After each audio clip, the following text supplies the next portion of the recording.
वास्तु शास्त्र के बारे में हम जानेंगे। हमारे साथ है आचार्य ऋषिकेश सेनगुप्ता जी, जो हमें बताएंगे वास्तु शास्त्र के बारे में। हमारे मन में या अंतरात्मा में ईश्वर का वास होता है। वैसे अगर हमारे वास्तु में ईश्वर का वास हो तो सुख, शांति, समृद्धि मिल सकती है। और इसके बारे में हमें बताएंगे ऋषिकेश जी, वास्तु शास्त्र क्या होता है? देखिए, प्रकृति के अनुसार मकान बनाने की जो विद्या है उसे वास्तुशास्त्र कहते हैं। ये बहुत ही जरूरी विद्या है। प्रकृति ने हमें 4 दिशाएं दी हैं, पूरब, पश्चिम, उत्तर और दक्षिण। अगर हम इन 4 दिशाओं का सम्मानपूर्वक ध्यान रखेंगे तो ये प्रकृति हमारा ध्यान रखेगी। इसी प्राकृतिक विज्ञान को वास्तुशास्त्र कहते हैं।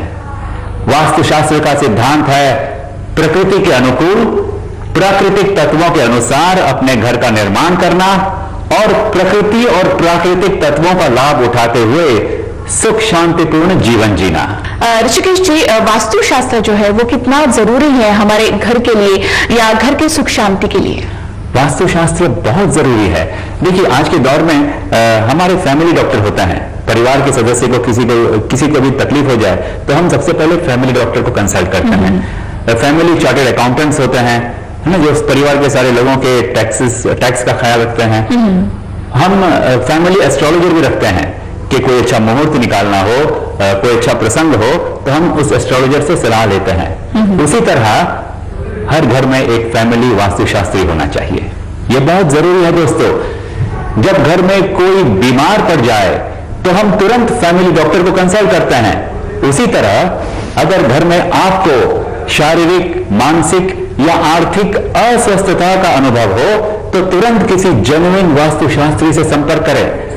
ऋषिकेश जी, हमने देखा कि कर्म जो है वो सभी उसका जो फल है वो हमें मिलता है। अच्छे कर्मों का फल अच्छा मिलता है, बुरे कर्मों का फल बुरा ही मिलता है। लेकिन कभी कभी ऐसा होता है कि हम अच्छा कर्म करते हैं लेकिन तब भी हमें बुरा फल उसका मिलता है और फिर कहा जाता है कि कोई तो वास्तु दोष है। ये वास्तु दोष क्या है? अगर दिशाओं के अनुसार घर का निर्माण नहीं हुआ तो वास्तु दोष कहलाता है। हमारा ये जो शरीर है ये 5 महाभूतों से बना हुआ है। पृथ्वी, अग्नि, जल, आकाश और वायु। ये 5 तत्व जीवन को पूर्ण रूप से प्रभावित करते हैं। ये बात अच्छी तरह से समझ लें। घर बनाते समय इन 5 महाभूतों का संतुलन, इनका बैलेंस बहुत जरूरी है। वास्तु संतुलन से हमें सुख, समृद्धि और ऐश्वर्य प्राप्त होता है। और अगर वास्तु में दोष हो जाए, वो असंतुलित हो जाए तो अनेक प्रकार के दुखों को झेलना पड़ता है।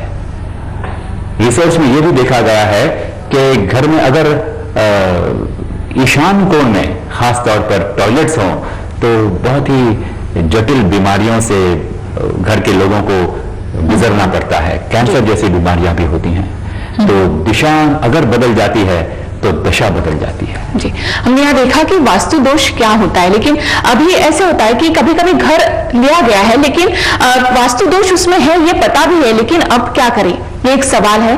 तो उसका उपाय भी बताइए। अभी वास्तु को एनर्जाइज करने के लिए प्लांट थेरेपी है, वनस्पति उपचार, पेड़, पौधे, लकड़ी, इनका प्रयोग भी वास्तु को ऊर्जा प्रदान करती है। उदाहरण के तौर पर हमारा जो रसोई होता है, किचन, रसोई घर आग्नेय दिशा में होता है और वहां पर खाना पकने की वजह से एक गर्म का वातावरण होता है, गर्म वातावरण होता है।